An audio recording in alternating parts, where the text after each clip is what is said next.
ایک بڑھیا میرے نبی صلی اللہ علیہ وسلم کے راستے پر روزانہ کانٹے بچھایا کرتی تھی. جو تکلیف اس بڑھیا کے بس میں تھی وہ اللہ کے نبی صلی اللہ علیہ وسلم کو پہنچا رہی تھی. کئی دن گزر گئے, کانٹے نہیں بچھ رہے تھے. آپ نے اپنے صحابہ سے پوچھا کہ کیا ہوا, وہ کانٹے نظر نہیں آ رہے. تو آپ کے صحابہ نے فرمایا کہ وہ بڑھیا بیمار ہے. تو حضور صلی اللہ علیہ وسلم اس کی عیادت کو چل دیے. جا کر پوچھا, اماں جی کیا ہوا, کیا تکلیف پہنچ گئی, کیا بیماری ہے؟ تو اس بڑھیا کی آنکھوں سے آنسو طاری ہو گئے اور کہنے لگی وہ بڑھیا کہ مجھے کلمہ پڑھا دے, تیرے اخلاق نے مجھے فتح کر لیا, تیرے اخلاق نے مجھے فتح کر لیا. تو اسلام حسن اخلاق سے پہلا ہے, اپنے ماتحتوں کے ساتھ حسن اخلاق سے پہلا ہے. آپ صلی اللہ علیہ وسلم نے مکہ میں کتنے معجزے دکھائے, کلمہ نہیں پڑھا. بدر میں 70 سرداران قریش مارے گئے. اللہ کی نصرت کو کفار نے آنکھوں سے دیکھا اترتے ہوئے, فرشتوں کو دیکھا بدر میں اترتے ہوئے.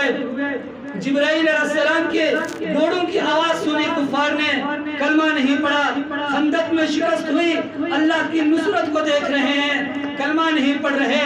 اور حضور صلی اللہ علیہ وسلم کی انگلیوں سے پانی کا چشمہ جاری ہوتا ہے, کلمہ نہیں پڑھا. آپ نے اشارہ کیا, چاند 2 ٹکڑے ہوا, پھر بھی کلمہ نہیں پڑھا.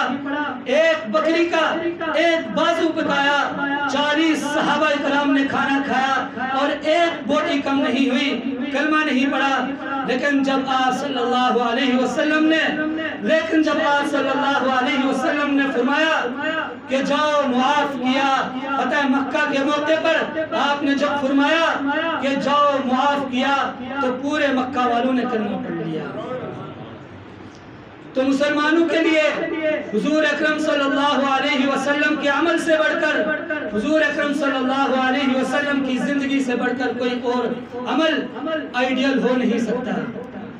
اس لیے کہ انسانیت کے ہر موڑ پر, ہر لمحے پر, ہر طریقے پر میرے نبی صلی اللہ علیہ وسلم کی زندگی موجود ہے انسانیت کی رہنمائی کے لیے.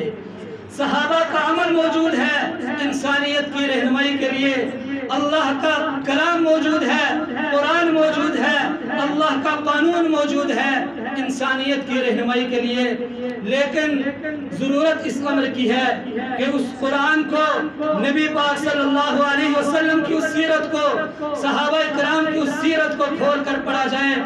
اور اگر اس مبارک رات کے صدقے, اس مبارک دن کے صدقے, اس ماہ سیام کے صدقے اگر آپ نے ارادہ نہیں کیا اس کلام کو کھول کر پڑھنے کا, تو ارادہ کر لیں کہ آج کے بعد اللہ رب العزت کا نازل شدہ کلام جو قانون ہے اس کو کھول کر پڑھیں گے اور اس کی تعلیمات پر عمل کرنے کی کوشش کریں گے.